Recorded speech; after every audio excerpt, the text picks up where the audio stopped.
മാനസ. എന്നെ ഇന്റർവ്യൂ ചെയ്യാമെന്ന ആ കുട്ടി. She's A real nuisance mister Jaleel. ഇടവും വലവും എന്നെ വിട്ടിരുന്നില്ല. ഇന്റർവ്യൂ, ഫ്യൂച്ചർ എന്നൊക്കെ പറഞ്ഞ് എത്ര ദിവസം ഇവിടെ കയറി ഇറങ്ങിയെന്നറിയോ? അവസാനം മുഖത്ത് നോക്കി പറയേണ്ടി വന്നു ഇറങ്ങിപ്പോവാൻ. അല്ല, അവക്കിപ്പോ എന്ത് പറ്റി? അവൾ ഇവിടെ ഉണ്ടോന്നാ ഞങ്ങൾക്ക് അറിയേണ്ടത്. മനസ്സിലായില്ല. ഞങ്ങൾ അവളുടെ ഹോസ്റ്റലിൽ പോയിരുന്നു. ഇന്നലെ രാത്രി അവൾ അവിടെ ചെന്നിട്ടില്ലെന്നറിഞ്ഞു. അത് ശരി. ഞങ്ങൾ 2 അവിവാഹിതര് മാത്രമാണ് ഇവിടെ താമസം.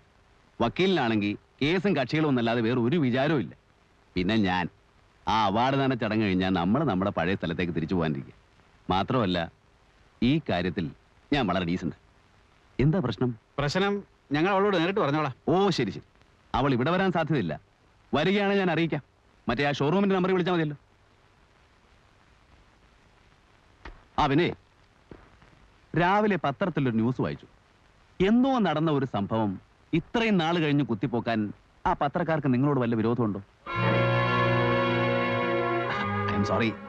സിറ്റി മുഴുവൻ ഇതിന്നൊരു വാർത്തയായതുകൊണ്ട് ഒരുപാട് പേര് ചോദിച്ച് ബുദ്ധിമുട്ടിച്ച് കാണുമല്ലേ? പോയിക്കോളൂ, നമുക്ക് പിന്നീട് സംസാരിക്കാം.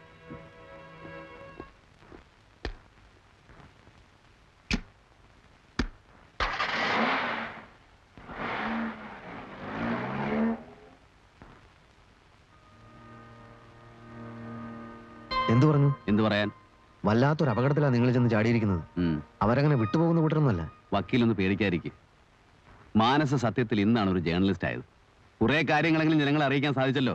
നാളെ കഴിഞ്ഞാൽ താനങ്ങ് തിരിച്ചു പോകും. ജയിലിനകത്തായ പിന്നെ ആരെ പേടിക്കണ്ടല്ലോ. എന്നാ വക്കീലും കൂടെ അവിടെ വന്ന് കിടക്കും. എന്റെ കാര്യമല്ല, ഈ കുട്ടിയുടെ കാര്യം ഓർത്താണ്. അവരിനിയും വന്നുകൂടാന്നില്ല.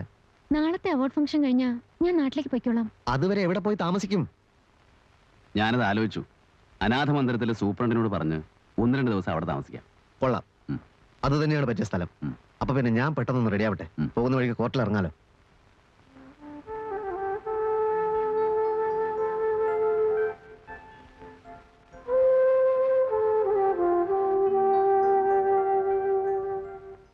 ഇനി ഒരേ ഒരു ദിവസം മാത്രം. അത് കഴിഞ്ഞാൽ വീണ്ടും പോരേണ്ടിയിരുന്നില്ല എന്ന് തോന്നുന്നു. ഇപ്പോ ആരോടും ഒരു ബന്ധവുമില്ലാത്ത ആളായിരുന്നു ഞാൻ. സ്നേഹിക്കാൻ ആളില്ല, കടപ്പാടുകളില്ല, ബാധ്യതകളില്ല.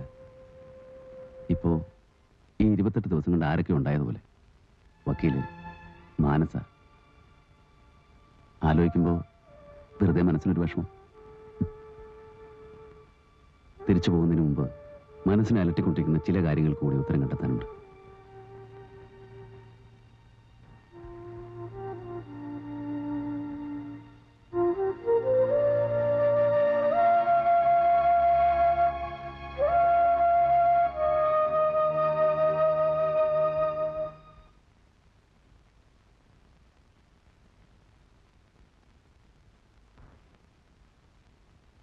നിൽക്ക്. പോകാൻ വരട്ടെ. ചില കാര്യങ്ങൾ അറിയാനുണ്ട്. അതറിഞ്ഞിട്ടേ ഞാൻ പോകൂ. പബ്ലിക് റോഡായതുകൊണ്ട് ആട്ടിപ്പുറത്താക്കാൻ പറ്റില്ല. പിന്നെ നാട്ടുകാരെ വിളിച്ചു കൂട്ടാം, വിരോധമില്ല. പക്ഷേ സംസാരിക്കുന്നത് അവരുടെ മുമ്പിൽ വെച്ചായിരിക്കുന്നു മാത്രം. എനിക്കൊന്നും നിങ്ങളോട് പറയാനില്ല. ഉണ്ടെന്ന് എനിക്കറിയാം. നിനക്ക് മാത്രമേ അത് പറയാൻ കഴിയൂ. നിന്റെ ചേട്ടനെ കൊന്ന് നിന്റെ കുടുംബം അനാഥമാക്കിയ ആ ശവംതീരി പട്ടികളുമായിട്ട് കൂടുതൽ അടുപ്പം നിനക്കാണല്ലോ.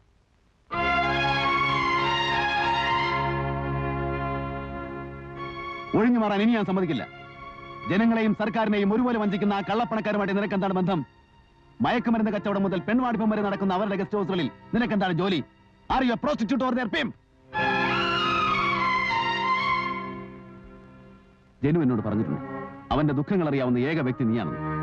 അവന് ജോലി കിട്ടാൻ വേണ്ടി നിന്റെ കാതിലും കഴുത്തിലും കിടന്ന ആഭരണങ്ങൾ നീ അവൻ അഴിച്ചു കൊടുത്തു. കല്യാണത്തിലെ ചേട്ടൻ വിഷമിക്കാതിരിക്കാൻ വേണ്ടി ഒത്തുവന്ന ബന്ധം നീ ഇഷ്ടമല്ലെന്ന് പറഞ്ഞു. നിന്നെ ഓർത്താണ് അവൻ ആത്മഹത്യ ചെയ്യായിരുന്നു. നിനക്ക് വേണ്ടിയാണ് അവൻ ജീവിച്ചിരുന്നത്.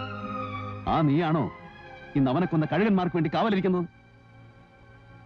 എനിക്ക് അവനൊരു സുഹൃത്ത് മാത്രമാണ്. പക്ഷേ രക്തബന്ധമുള്ള നിന്നേക്കാൾ ബന്ധം എനിക്ക് അവനോടുണ്ട്. അറിയാം, എല്ലാം എനിക്കറിയാം.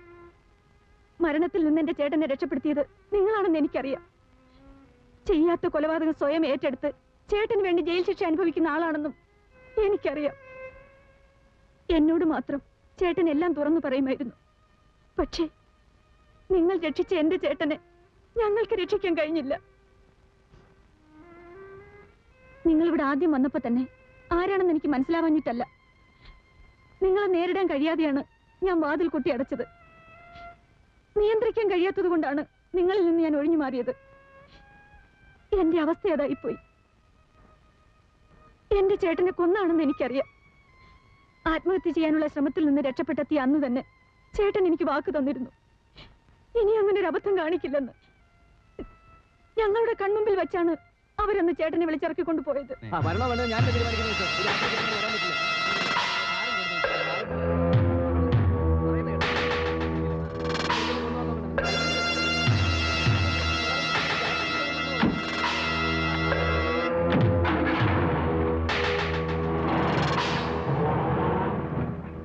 വെളുക്കുന്നത് വരെ ചേട്ടന്റെ വരവും കാത്ത് ഞങ്ങൾ ഉറങ്ങാതിരുന്നു. രാവിലെ ആരോ വന്നു പറഞ്ഞു ചേട്ടൻ ട്രെയിനിന്റെ മുമ്പിൽ ചാടി ആത്മഹത്യ ചെയ്തെന്ന്. പിറ്റേന്ന് തന്നെ ഞങ്ങൾ പോലീസിൽ പരാതി കൊടുത്തു. അന്ന് വൈകുന്നേരം അന്വേഷണത്തിനായി പോലീസ് വീട്ടിൽ വന്നു.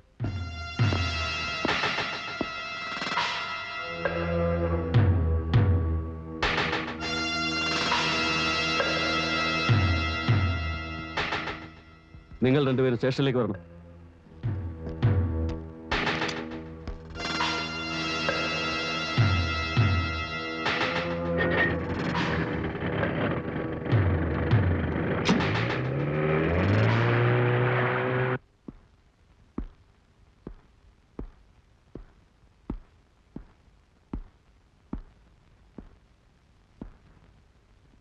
മകന്റെ മരണത്തെപ്പറ്റി പരാതി ഉണ്ടല്ലേ? എന്തിനാ പരാതിയൊക്കെ ഇൻസ്പെക്ടർമാരോട് പറയാൻ പോന്നേ? ഇദ്ദേഹം പോലീസ് സൂപ്രണ്ടിന്റെ മകനാ. മന്ത്രിയുടെ അളിയനുണ്ട്, സർക്കിളുണ്ട്. അന്വേഷണം ഉയർന്ന നിലയിൽ തന്നെ ആകാം. സ്റ്റേഷനിലേക്കാണെന്ന് പറഞ്ഞു കൊണ്ടുവന്നിട്ട് ആ, ഇതും ഒരു നിലയ്ക്ക് സ്റ്റേഷൻ തന്നെയാ. പല നിയമങ്ങളും പരിപാലിക്കപ്പെടുന്നത് ഇവിടെ വെച്ചാ. നമുക്ക് പോകാൻ പോളെ, വാ. എങ്ങോട്ട്? കാര്യങ്ങൾ തീരുമാനിച്ചിട്ടേ നമ്മൾ ഇവിടുന്ന് പോകുന്നുള്ളൂ. വാ പട്ടികളെ, എനിക്ക് ജീവനുണ്ടെങ്കിൽ എന്റെ മകനെ കൊന്നുമാരെ ഞാൻ വെറുതെ കൂടിയില്ല. ഞാൻ അക്ഷരം പഠിപ്പിച്ച 1000കണക്കിന് പിള്ളേരുണ്ട് ഈ നാട്ടില്. അവരെ കൊണ്ട് ഞാൻ പകരം ചോദിപ്പിക്കും.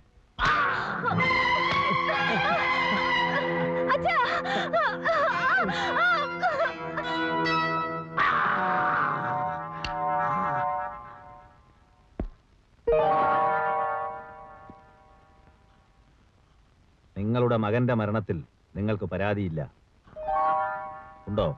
ഇല്ല.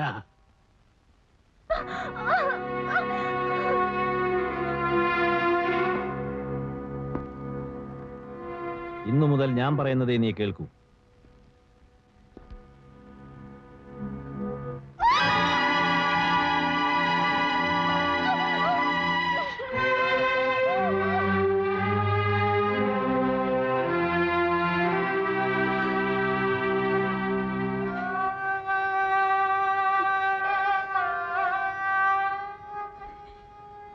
ജീവിതകാലം മുഴുവൻ അവരുടെ അടിമയാവാതെ നിവർത്തിയില്ലെന്ന് വന്നു.